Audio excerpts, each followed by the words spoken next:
آئیے سیدھا اس موضوع کی گہرائی میں چلتے ہیں۔ آج کے اس تجزیاتی جائزے میں ہم دنیا بھر میں بچھی اس بے مثال اور پیچیدہ سیاسی شطرنج کی بساط کو سمجھیں گے جو اس وقت پوری دنیا کو اپنی لپیٹ میں لے چکی ہے۔ امریکہ، ایران اور چین، ان تین بڑی طاقتوں کے درمیان جو خطرناک ٹکراؤ چل رہا ہے، ہم آج اس کے ایک ایک پہلو کو واضح کریں گے۔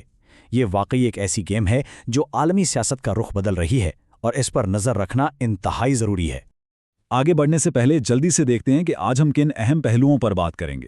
پہلا، امریکہ اور ایران کا ٹکراؤ، پھر ایران کے سخت مطالبات، اس کے بعد ٹرمپ کا چین کی طرف رخ کرنا، چین کا تائیوان پر جوابی وار، کیا واقعی کوئی خفیہ ہتھیاروں کی ڈیل ہو رہی ہے، اور آخر میں یہ تیزی سے پھیلتا ہوا عالمی تنازع۔ تو شروعات کرتے ہیں اپنے پہلے حصے سے، امریکہ اور ایران کے درمیان ہونے والا یہ شدید اسٹریٹجک ٹکراؤ۔ دہلی میں ہونے والے برکس سربراہی اجلاس میں ایرانی وزیر خارجہ کا یہ بیان کہ ایران سے متعلق کسی بھی مسئلے کا کوئی فوجی حل نہیں ہے، یہ صرف ایک بیان نہیں بلکہ ایک انتہائی جارحانہ سفارتی پیغام تھا۔ سوچئے، گزشتہ 37 دنوں کے شدید ٹکراؤ میں جہاں ایران نے بظاہر امریکہ اور اسرائیلی فوجوں کو سخت ٹکر دی ہے، وہاں ٹرمپ اور نیتن یاہو دونوں ہی کافی الجھن کا شکار نظر آتے ہیں۔ ایران نے واضح کر دیا ہے کہ وہ ہر میزائل کا جواب میزائل سے اور ہر ڈرون کا جواب ڈرون سے دے گا، ان کا پیچھے ہٹنے کا کوئی ارادہ نہیں۔ ایران نے بڑی ہی منصوبہ بندی کے ساتھ اپنا دباؤ بڑھایا ہے، آبنائے ہرمز جیسے اہم ترین تجارتی راستے پر اپنا کنٹرول مضبوط کرنا، سعودی عرب اور متحدہ عرب امارات جیسی علاقائی طاقتوں پر پریشر ڈالنا، اور یہاں تک کہ اسرائیلی حملوں کو روکنے اور امریکن فوجوں کو پیچھے دھکیلنے کی کوشش کرنا۔ یہ سب کیا ہے؟ یہ اصل میں طاقت کے توازن کو اپنے حق میں کرنے کی ایک سوچی سمجھی حکمت عملی ہے، تاکہ ان بڑی طاقتوں کو آخرکار کسی ڈیل پر مجبور کیا جا سکے۔ اب آتے ہیں دوسرے پہلو کی طرف، ایران کے وہ سخت اور ناقابل سمجھوتہ مطالبات جنہوں نے اس مسئلے کو مزید الجھا دیا ہے۔ ذرا اس فہرست پر غور کیجیے، یہ کوئی معمولی شرائط نہیں ہے۔ خلیج فارس سے امریکی فوج کا مکمل انخلا، آبنائے ہرمز سے گزرنے والے جہازوں سے ٹول ٹیکس وصول کرنے کا مطالبہ، جو کہ عالمی تجارت کے لیے ایک بہت بڑا جھٹکا ہو سکتا ہے۔ اس پر مزید یہ کہ امریکہ اور اسرائیل سے ماضی میں ہونے والے جنگی نقصانات کا ہرجانہ مانگا جا رہا ہے، ساتھ ہی تمام پابندیوں کا مکمل خاتمہ اور ان کے بیلسٹک میزائل پروگرام کو بغیر کسی رکاوٹ چلنے دینا۔ ان کڑی شرائط کو امریکی انتظامیہ نے سیدھا کچرا کہہ کر بظاہر مسترد کر دیا ہے، لیکن ایران کا ان پر ڈٹے رہنا بتاتا ہے کہ وہ پیچھے ہٹنے والوں میں سے نہیں۔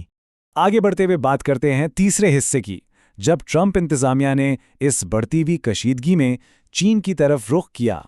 اب جہاں ایک طرف سفارتی راستے بند ہو چکے تھے اور امریکی معیشت پر شدید دباؤ تھا، وہاں امریکی انتظامیہ نے ایک نئی چال چلی، بیجنگ کا رخ کرنا۔ اصل منصوبہ بظاہر یہ ہے کہ شی جن پنگ کا تہران پر جو اثر و رسوخ ہے اسے استعمال کیا جائے۔ امریکہ امید کر رہا ہے کہ چین درمیان میں آ کر ایران کا یہ دباؤ کم کروائے گا اور آبلائیں ہرمز کے اس انتہائی اہم آبی راستے کو دوبارہ کھلوائے گا۔ سیاسی شطرنج کی یہ ایک بہت بڑی چال ہے۔ لیکن کیا چین اتنی آسانی سے مان جائے گا؟ یہاں شروع ہوتا ہے چوتھا حصہ، تائیوان پر چین کا الٹا اور زبردست جوابی وار۔ ان دو بالکل مخالف اہداف کو دیکھیے۔ ایک طرف امریکہ کی مجبوری ہے کہ اسے مشرق وسطی میں آبنائے ہرمز کو کھلوانے کے لیے چین کی اشد ضرورت ہے، تو دوسری طرف رپورٹس کے مطابق چین نے اس امریکی مجبوری کو بھانپ لیا ہے اور اب وہ ایشیا میں اپنے لیے بھاری رعایتیں مانگ رہا ہے۔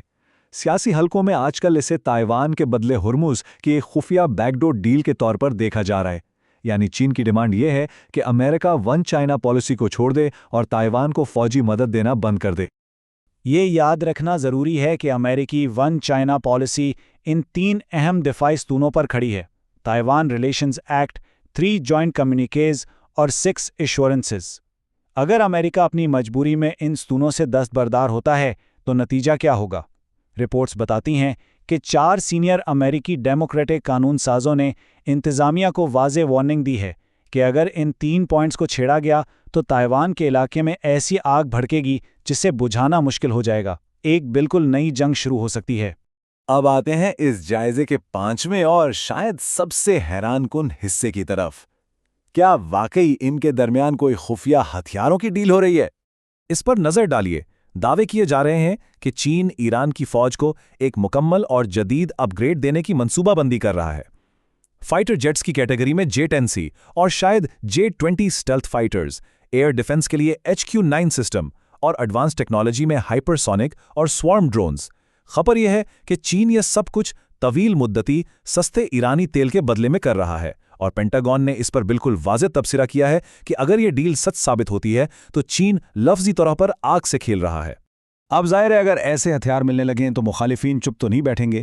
موساد اور CIA کی رپورٹس اشارہ کرتی ہیں کہ اسرائیل اور متحدہ عرب امارات مل کر ایران پر ایک بہت بڑے خفیہ اور قبل از وقت حملے کی منصوبہ بندی کر رہے ہیں، ایک ایسا زبردست حملہ جس کے بعد ایران کو جوابی وار کرنے کا موقع ہی نہ مل سکے۔ یہ صورتحال کس قدر سنگین ہو چکی ہے اس کا اندازہ لگانا مشکل نہیں۔ آخر میں ہم اپنے چھٹے حصے میں دیکھتے ہیں کہ یہ سلسلہ صرف یہاں تک محدود نہیں بلکہ یہ ایک بڑھتا ہوا عالمی تنازع بن چکا ہے۔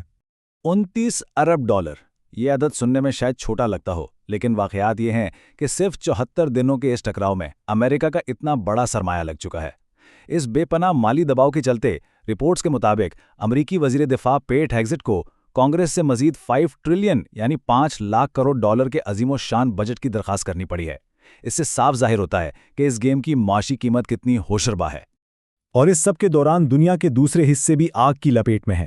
دیکھیے، مشرق وسطیٰ اور ایشیا میں جب یہ کھینچا تانی چل رہی ہے تو وہاں یورپ میں بھی کشیدگی عروج پر ہے۔ رپورٹس بتاتی ہیں کہ مزید 1 سال کی جنگ کے لیے تقریباً 3 لاکھ روسی فوجی کیف کی سرحد پر تعینات کیے جا رہے ہیں، اور وہ بھی 200 سے زائد تازہ ترین ڈرون حملوں کے فوراً بعد۔ اس سب کو جوڑ کر دیکھیں تو پتہ چلتا ہے کہ عالمی فوجی وسائل اس وقت اپنی انتہائی حدوں تک کھینچے جا چکے ہیں۔